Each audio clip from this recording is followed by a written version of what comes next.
Great. Good morning, everyone. So welcome to our last week of discussion. This is Unit 7. We're going to talk about disaster preparedness today. So this is our last week of discussion because your next week, your Unit 8, is just kind of like a wrap-up or a reflection. We'll talk about that here in a few. So your objectives for today that we're going to talk about are disasters in various forms, like man-made disasters, natural disasters. We're going to get into the definitions of each of those and how it affects us in the healthcare world. And then we're going to talk about how to prepare properly for those things. That's crucial.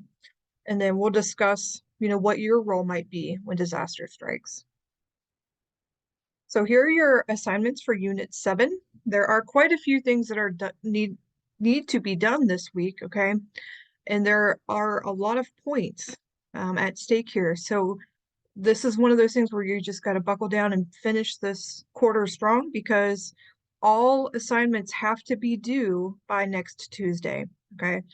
If you don't get all these done, you might get a couple points taken off next week, but get them in. Some points are better than none, okay? Same with some of these that you haven't turned in the past.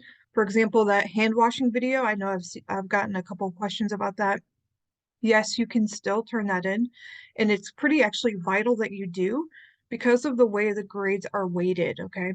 So just getting a 0 on that 20, I think it was like 20 points for that hand washing video dropped some of you down to not passing. So get that in, it only takes about 30, 40 seconds really if you just go through the motions, explain what you're doing, and get that turned in, okay? Some points, again, are better than none, and that will probably bring you back up to a passing grade if that's all you're missing. If you're missing multiple, just try to get caught up this week, okay? So this one here, this Unit 7 comprehensive knowledge check is worth 100 points. Obviously, that's a very big deal. I think I've had a couple questions about this. So if you go in through the syllabus and click specifically on this hyperlink, it will take you to it, okay?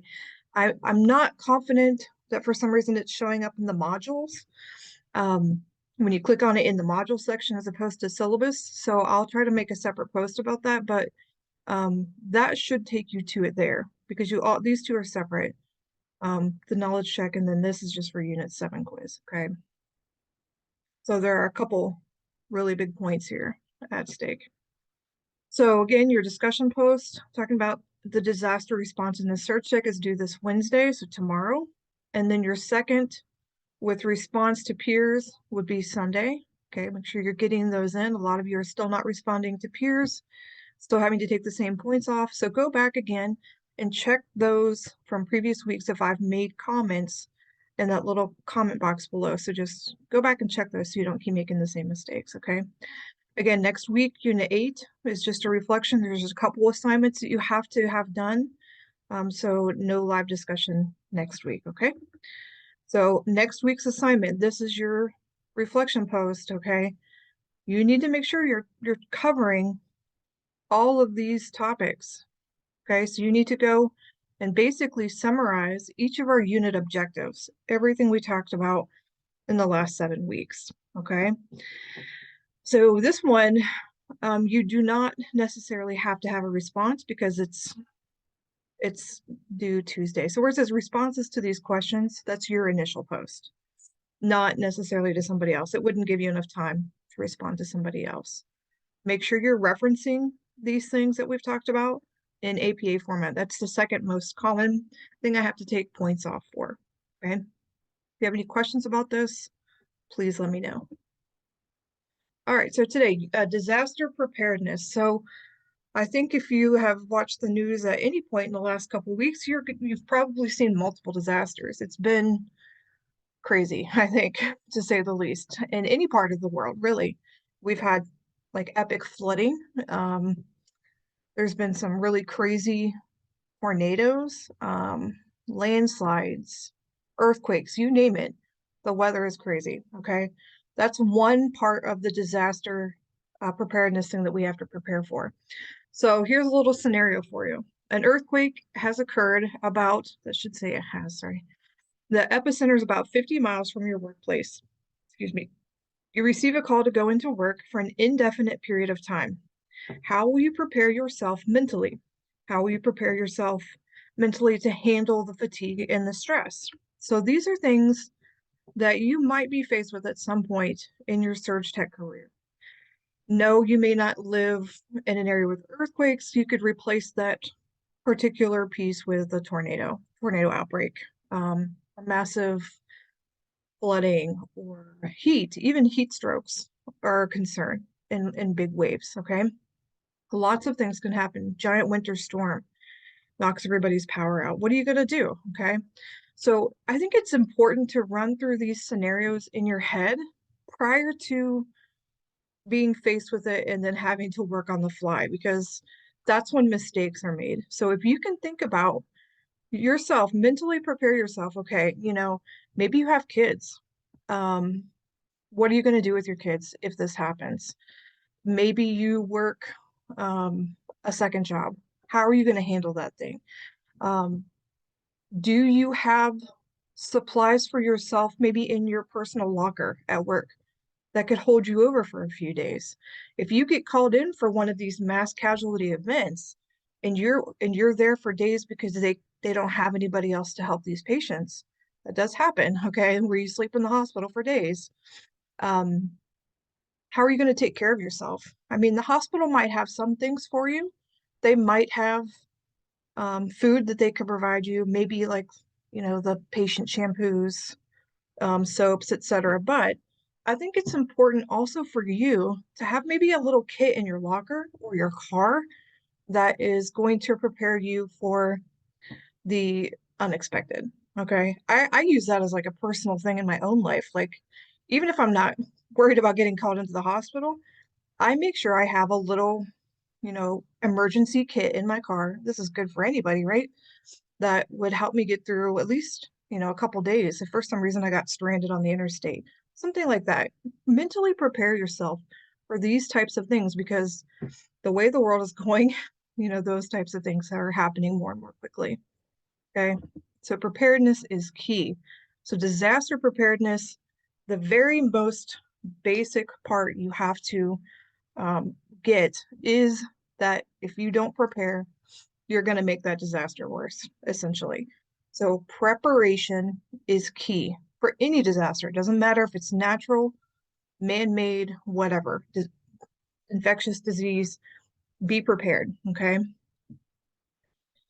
So what are these key terms? You're going to see some of these a lot when we start talking about disaster preparedness, or if you have gone through any of this particular type of training in your facility, sometimes they'll run through those drills or whatever. All hazards approach is a pretty common term anymore. So it's just talking about a strategy that disaster management uses to focus on all something that would be a part of all disasters. What are the common themes in any disaster that has to be addressed? That's an all hazards approach. Some disasters do require some very specific things that they would have to treat if they come up, but there are a lot of common themes. Bioterrorism, we've heard a lot about this lately, I think. This is a release of a biological agent, could be bacteria, virus, with the intent to cause an illness or death to individuals or even livestock. That could be bioterrorism too. The term disaster just means it's a catastrophic event that affects usually a large amount of people and can pose damage to life or limb, essentially is what that's referring to. MCE stands for mass casualty event. This is where there's a large number of victims, not necessarily deaths, but victims that might need treatment that could overwhelm the healthcare service in the area. So things like a large, let's say, train derailment that may have affected a large number of people. Maybe there was a spill, industrial accidents, maybe there was a chemical plant explosion. So I live in an area with a lot of chemical plants, a lot, okay? So that is something our facilities always train for, because that's what's in our area. We have trains, we have chemical plants, we have a lot of industrial type accidents. So maybe you live in that type of area. Maybe you have none of those, but you have earthquakes, landslides, flooding. You might be more prepared for those things. Okay, the pandemic we are familiar with, unfortunately, okay? So this pandemic is any infectious disease that is going to affect a large population and typically will go across international borders. Fortunately, I think we got thrust into that whether we were prepared for it or not. So different types of disasters. You could classify disasters a couple ways, okay? It can be by the type that they are, what causes it, or the level of response that is needed. So that's what these 3 bullet points are here. Types of response needed to address the disaster. So level 1 is going to be a local, just real, usually pretty small, but you might see a lot of influx at the local community hospital. Okay, they can immediately manage it without needing further assistance. So level 2 is going to be something that they're going to need a little bit of outside assistance, regional, maybe a community comes, to the aid of that one. They come by and help. And then level 3 is more of a statewide. That's usually when you're going to get some disaster that has been declared a disaster by FEMA. That's when they can start to get federal aid, federal assistance for those residents, or whoever was affected, because the local and regional resources were overwhelmed. Maybe there was statewide flooding, okay? Maybe there was a statewide tornado outbreak. We saw that recently. That is going to be a level 3 disaster. Okay, some other, again, the other ways to classify disasters. We could talk about them in a natural sense. These are naturally occurring floods, tornadoes, earthquakes, things that you may not have any type of warning for. Like, for example, earthquakes, you typically don't have that warning. Some of the others you might, like with a winter storm, typically we have a good idea, right, when those are going to happen. Infectious diseases, again, we're pretty familiar with those. And, even though we had to endure COVID-19, I think it did bring that type of preparedness mindset to the forefront of a lot of people's minds. Like, okay, we got stuck, treating these nurses and doctors, surge techs that had to be at the facility working because they had nobody to relieve them because everybody else was sick or they were just overwhelmed. So how did they prepare for that? Were they prepared for that? I think that would be an interesting study to look back. Hindsight, you learn a lot from hindsight. How were they prepared for those types of incidences that they were faced with, being at the facility for 14, 16, 24 hours at a time, going home and maybe not even being able to see their family because they didn't want to risk infecting them. I think it wore on a lot of people. So we're kind of seeing the effects of that now, just from some of the stories I've heard. There's already a decline in healthcare workers because of those types of things. So I think it took a big mental toll on a lot of people in healthcare. They got burnt out very quickly. So, maybe that is something that we could have prepared for better. How mental health is super important. So, especially in healthcare, it takes a big toll on us. Okay. Unintentional is going to be things obviously that didn't mean to occur. It was an accident. That's another term for it. Or a technical type of disaster like a chemical plant explosion that could have also led to a hazardous material spill. Then you're going to have a lot of different types of injuries there. We'll talk about those in a minute. Maybe a nuclear plant had a meltdown. That's, there aren't as many here in the US anymore, but there are still a lot of nuclear plants around that could potentially cause issues. The one in Japan, probably 10, 15 years ago that melted down. A lot of issues there. Violence, anything, you could even have, I didn't list it here, I probably should have, the active shooter that, goes on a rampage. That is obviously violence, so you're going to have a lot of casualties. Bioterrorism in a lot of ways. Chemical agents can be like a nerve agent, which is similar to the bioterrorism aspect. It's just using a chemical agent.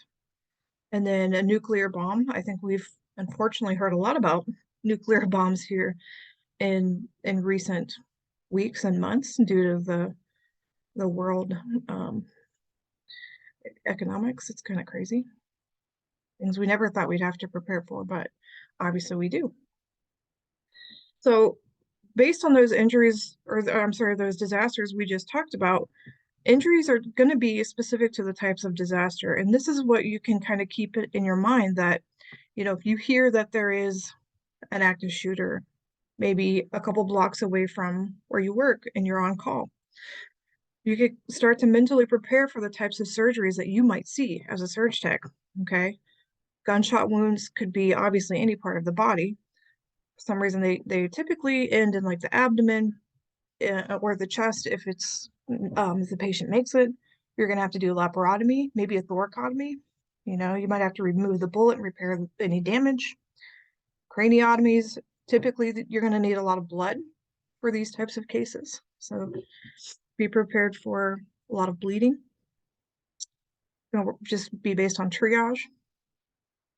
Explosions, you're going to see a lot of different types of burns, lacerations where, skin has been torn. It's a little bit of a jagged injury, doesn't close very well. So it's going to affect, the types of dressings you need, the types of suture you might need, what instrument trays you need. Severed limbs, so those procedures could include orthopedics, maybe a neurosurgeon, vascular, depends on how they need to repair that. So transportation injuries, just think of like a basic car wreck, and just the same idea. Crushing injuries to a limb, craniotomies, a lot of splenectomies. The spleen is usually damaged often in those types of disasters where you have to remove the spleen completely. Laparotomy, maybe there's internal bleeding and you don't know where, so you just make a big incision so you know that you're going to need a laparotomy tray. A lot of lap tapes. You're going to want to control the bleeding first. Okay, you have to get the bleeding under control before you can worry about anything else. Then you might see there's a ruptured bowel. Then you'd get your bowel tray, okay? So learning to think through those types of steps does take some time, but it's an important step or skill to have as a surge tech. Again, pandemics, that we had to wear masks, but it's going to be based on the disease. Let's say there was a spread of tuberculosis. Your regular mask isn't going to work. You need that N95. Maybe it's some sort of contact precaution where you have to wear gloves all the time. Okay, so it just depends. And then again, chemical spills are going to be a little bit different because if a patient's been exposed to a chemical, you cannot just bring them directly into the hospital, okay? They have to go through a decontamination area, or else they're going to spread that chemical throughout the whole hospital, and then everybody's contaminated, right? So a lot of facilities have a designated area on campus that would have a tent and a special way to hose that patient down. They would get rid of any clothes that were exposed, rinse them down, and then they can bring them into the hospital. So those patients have to go through a decontamination area first. So when we talk about disasters, we talk about a planning model or a whole cycle with disasters, okay? So it's a continuous circle when we talk about disasters, okay? So you can look here, it says disaster strikes, and then you're going to go around the circle in a clockwise manner. But if you look directly before the disaster strikes, look right here, preparedness, right? So you have to prepare before disaster strikes. I know that sounds crazy, right? Contingency plans, having an evacuation model or plan, preparing for the next disaster. We can try to be as prepared as possible. And you may think, man, I've got this down. I'm as prepared as I possibly can until the scenario happens in real life. And then there was like, oh, you know what? I missed something. Maybe I could have had another form of communication ready. Maybe my radio didn't work and all the comms were down. You got to think about not just what you're going to do first, but have a backup to the backup. So you have your main plan, you have your backup. If that plan fails, there's a lot of things you have to consider. So the disaster strikes, then you have the individual response. What would you do first? Obviously, you need to make sure the scene is secure, you're secure, immediate first aid if possible.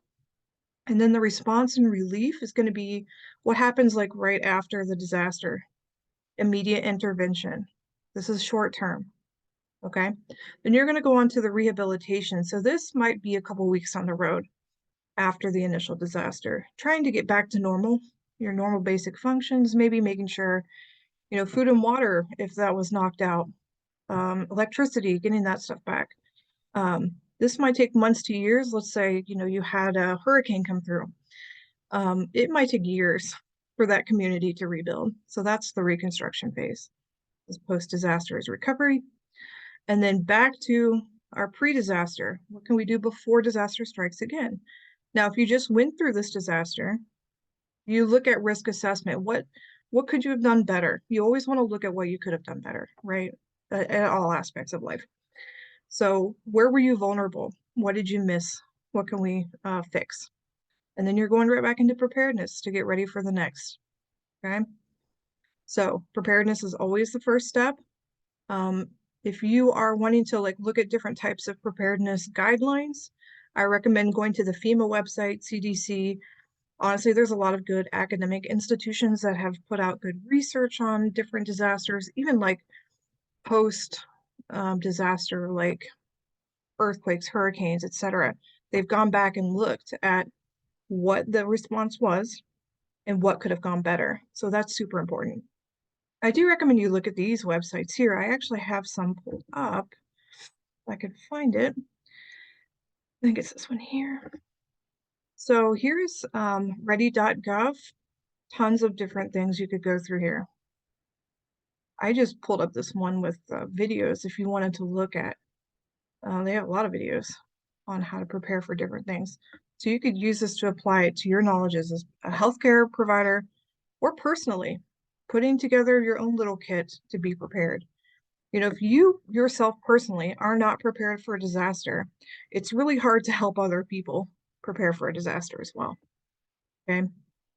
Some are very specific. If you have a lot of snow in your area, what do you do in a blizzard?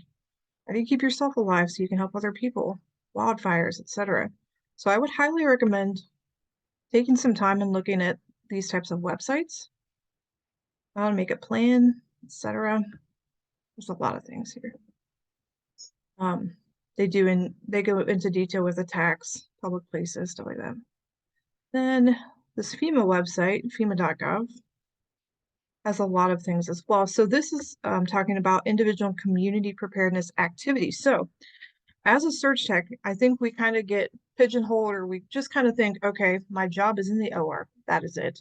But really, I mean, in disasters, you have the ability to go beyond that if necessary. You may be on a team that, let's say you can be a part of a disaster preparedness team.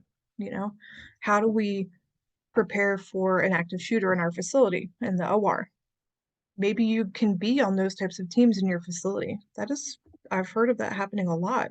It's important to have people from all parts of the hospital on these planning teams, because somebody who works, in just an office in HR isn't going to have the same, input that we might have working in the OR. It's going to affect everybody differently. So we need to have everybody's aspect or opinion. So if for some reason you do get put on one of these, or you want to, I think it's pretty interesting. You can look at these documents they have already made for you, so you don't have to recreate the wheel. If you are worried about sheltering in place, you can look at this document here.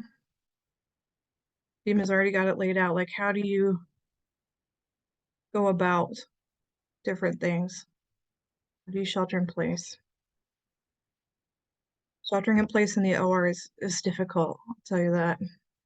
Obviously, want to make sure yourself and the patient are safe. There's a lot, like 25 different things here. So it just gives you something to think about. They have other, what's it called? Like different types of quizzes or things that you can actually work through and become, like include that in a certification. I actually have some I have gone through and put on my resume through this CERT, Community Emergency Response Team. If you live in a larger place that does something like this, rural America isn't going to have one, but if you live in a larger suburb or something, you could work on getting your CERT basic training and be a part of, even in your community, disaster response. So they go through a lot of training and drills as well, which is pretty cool. Okay, so let me see here.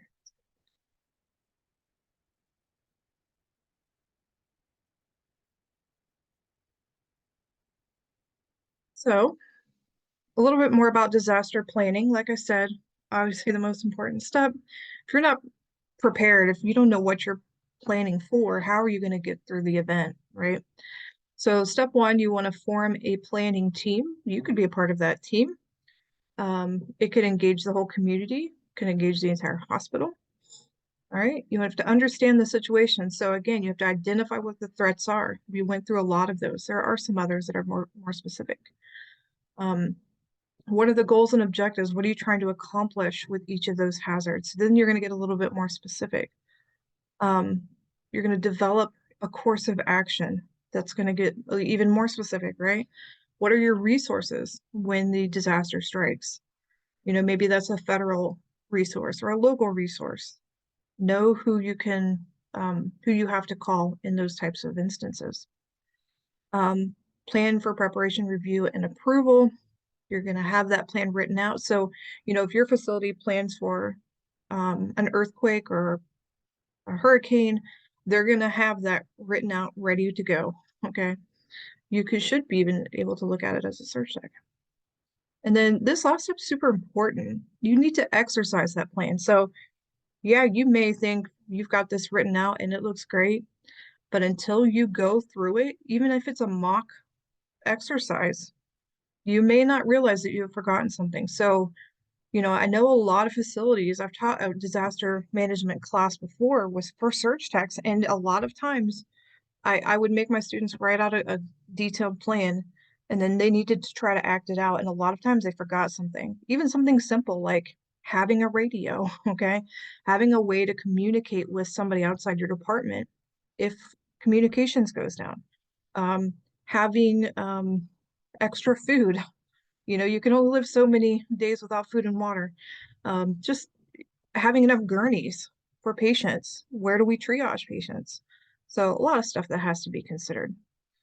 We kind of talked about how your role is in planning for disasters. You could be a part of that planning team, or maybe it's something very specific to the OR. Maybe how do you prepare for um, mass casualty incidences? Maybe you have an influx of patients that require surgery. What is the goal? How do you triage? Okay, so that's one of your big roles there, search teams. So there is a slight difference in local planning versus federal. Like we had seen before, there are those three levels of disasters. Level one was local, didn't necessarily require outside sources. So you might see a local response team that's just made up of your local area people. American Red Cross can respond just locally. And then you might have something called LEMA, which is the local emergency management as opposed to FEMA, which is federal. So some areas just have LEMA. Now, these are all federal here on the right side. There are a lot, actually, there's more than I even listed, but there are a lot of federal agencies that can be called in during a disaster, depending on the type. And they all have to coordinate, but usually the lead is going to be FEMA, which is the Federal Emergency Management Agency. FEMA uses a system called NIMS. Okay, NIMS stands for National Incident Management System. And what that does is basically sets like a way that all other places kind of like know that they have to go by. So, you know, not everybody's thing is going to be different. You want to make sure that everybody's plans basically line up so there's no confusion. Confusion will make disasters infinitely worse. Okay. You have to have clear communication and proper planning. So they're just kind of like NIMS uses like a set system that everybody can follow, makes it a little bit easier. Okay. I do want to show you this quick video. Again, this is from that surgical tech tips I've showed you a couple times. He talks about what it's like to get called in for an emergency surgery. So it could be from a mass casualty incident. It could be from an active shooter just down the road and you have to get called in for these surgeries. What do you do? Okay. It could be applied just for your normal on-call cases or for a disaster. So I really like what he had to say here. So let's give him a listen. Hey guys, and welcome back to another Surgical Tech Tips. Today's video, I really wanted to go over emergency surgery, and specifically getting called in from home and having to come in for an emergency surgery. In light of certain events that happened very recently in Las Vegas, I've been wanting to make this type of video out there just for those techs out there that are you know maybe new to the field, or students out there, just to get you guys an idea of what it's going to be like to get called in.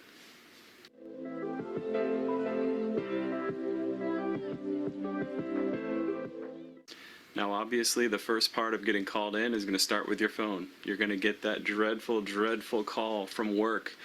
You're going to answer that phone, and it's either going to be an operator or it's going to be a charge nurse at the desk if they're still there at the desk at that time. They will usually break down you know, who the doctor is and what the surgery is going to be. And they're telling you to tell you that you need to come in right away. Now, at my hospital, we have a 45-minute time to get to the hospital. As soon as we're called, that timer starts. So as soon as that operator or that charge nurse calls, they write down that time, and that coincides with what time I clock in once I get to work. So I have 45 minutes to get to work. There's a lot of other hospitals that are as low as 30 minutes for travel time. It just depends on the hospital, and it may be different for wherever you are. Now, after that phone call, there's 3 things that you need to do in your house before you leave. Number 1, put some deodorant on. You don't know how long you're going to be there at the hospital doing this surgery. You could be there all night and all day the next day. It takes a second to put some deodorant on, so just go ahead and put it on before you leave the house. Number 2 and 3, grab a protein bar and a bottle of water. You can drink those and eat those in the car as you're driving into work, because again, you don't know how long you're going to be there. So get your body a little nutrition. It'll kind of wake you up a little bit too, getting that food in your body. So when you get there, you're revved up and ready to go. Now, after you leave your house and you're driving into work, number 1, do not speed.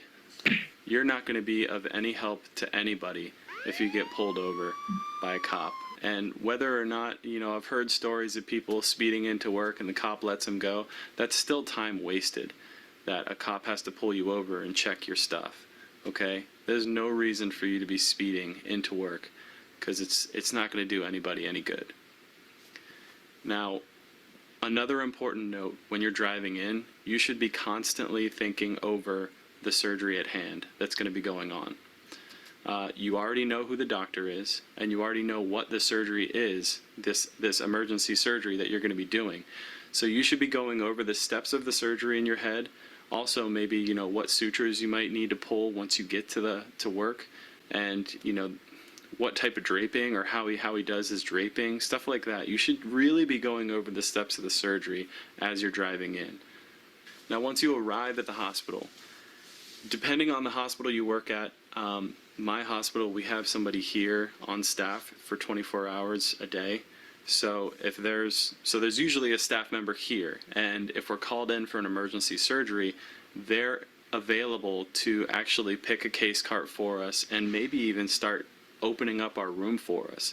It's really beneficial, and it's super nice. It wasn't always like that. We've become a lot busier of a hospital now, and we're able to afford that type of help now. But not all hospitals will have that. So if you're a smaller hospital and you're driving into work, nobody's going to be there to pick your case. So one of the first things you're going to have to do is get into the computer system and print out a preference card for your doctor and the surgery that's going to be going on. That will give you, obviously, your list of everything you're going to need for the case at hand. Go through, the sterile supply. I'm actually back here in sterile supply right now, so you're going to be going through this room and picking your case cart and grabbing everything you think you need and you think you may need, and going over to your room as quickly as possible to start opening up. Now, another thing that my hospital does, which is something recently that we adopted, was we have 4 case carts that are strictly for emergencies. We have like a general emergency cart. We have like a heart emergency cart, a vascular cart. There's a neuro cart or an ortho cart. Those are all basically emergency carts that are on hold at all times. So in the event that you come here and nobody's available to pick your case, you can just, boom, go right over and grab, a general emergency cart. And that general emergency cart pretty much has everything you're going to need for any type of, dead bowel type case, any type of open, general emergent case. Now, when it comes to opening and setting up your room, I've got to say, once you get into your room, your nurse is there. They're focused on setting up the positioning stuff and getting the table ready and getting all the drugs they need. And you're solely focused on opening up your sterile field and setting up that sterile field as quickly and efficiently as possible. Everybody that enters that emergent OR, they kind of just go on autopilot mode. It's really weird to say. It's weird to say that, and it's weird to think that. But that's the only description I can give it. You're there, and you know what you need to do, and you do it as quickly as possible. If you're able to set up your case in time before the patient enters the room, great. You can scrub out, you can help your nurse go get the patient from the ICU or the ER or wherever they're coming from. That would be great. A lot of the times that doesn't happen though. I do a lot of vascular and a lot of hearts. So at times, we're in the middle of setting up a case and we have like 4 ICU nurses wheeling a patient into our OR, pumping on a chest, keeping that patient alive. It can be super, super chaotic. So it's just important to focus on what you need to do at that moment and don't let the external things that come into the room affect that. Those people that come into that room are there to keep that patient alive, and your sole focus is the surgery at hand to help fix the problem, okay? So you need to focus on what you need to set up. If you are not done setting up and the patient is in the room, keep your focus on your field. Wake up! I need you to be focused. Absolutely keep your focus on your field, unless they're specifically asking you to scrub out and give them a hand. But I'm telling you right now, there's usually in those circumstances, there's like 6 or 7 people in the room. They don't need you to scrub out. You need to focus on your task at hand. Now, once it's time for that surgery to start, anesthesia says they're ready to go. The nurse preps the patient. The surgeon and yourself are draping the patient, and the nurse is, doing the timeout. It really becomes like a total whirlwind in there. But again, it comes back to everybody's kind of on autopilot mode. Everybody knows what they need to do, and everyone is just like totally zoned in on, the task at hand and what they need to do at that moment. So it's really amazing how everything just, it's like a dance, everybody just, yeah, I say it's a whirlwind and I say it's chaotic, but it probably looks like that from the outside. I mean, I know it does, but it's really not. And it really becomes like a dance of you meshing with your surgeon and throwing off a Bovie suction immediately after you're done draping and after the timeout's done. And he's got the knife in hand and they're opening up the patient. I mean, a knife, Bovie suction, you can do, 80% of the surgery with those 3 items. Make sure you have plenty of laps available, stuff like that. But seriously, a knife, Bovie suction. Those 3 things you can do a lot with. So having those off the field and ready to go as soon as possible when you start that emergent surgery, you're good. You're golden. Now, as the surgery goes on, once you get to that point where, you've stopped the bleeding or, you've found the perforated bowel or whatever it may be, everyone can kind of take a breath, finally. And it's like a sigh of relief. It really is. Once you hit that point in the emergent surgery that everything's going to be okay. It's great.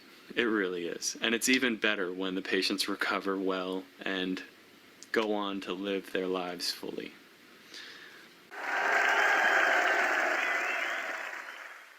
Alright guys, thank you so much for watching.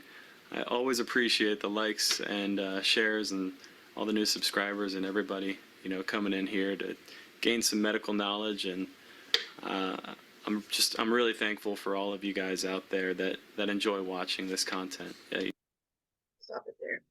So hopefully that gave you some good insight as to, what it might look like for you as a surge tech getting called in for any type of emergency. That includes disasters, the surgeries that come with disasters. Don't panic, okay? He said that multiple times, but when you get called in for any emergency, your adrenaline does start pumping, okay? So don't let that cloud your judgment. And what I've always told my students is if you have already prepared yourself for that moment, autopilot will kick in, okay? Muscle memory tends to kick in. So rely on your training. That's why you have to buckle down and focus on your training now. So when you're faced with those things later, you'll be ready. You can be an effective surge tech and you can help that doctor and that patient. So it goes back to preparation, okay? Knowing your job, knowing what you have to do to get through that surgery, and then you can breathe, okay?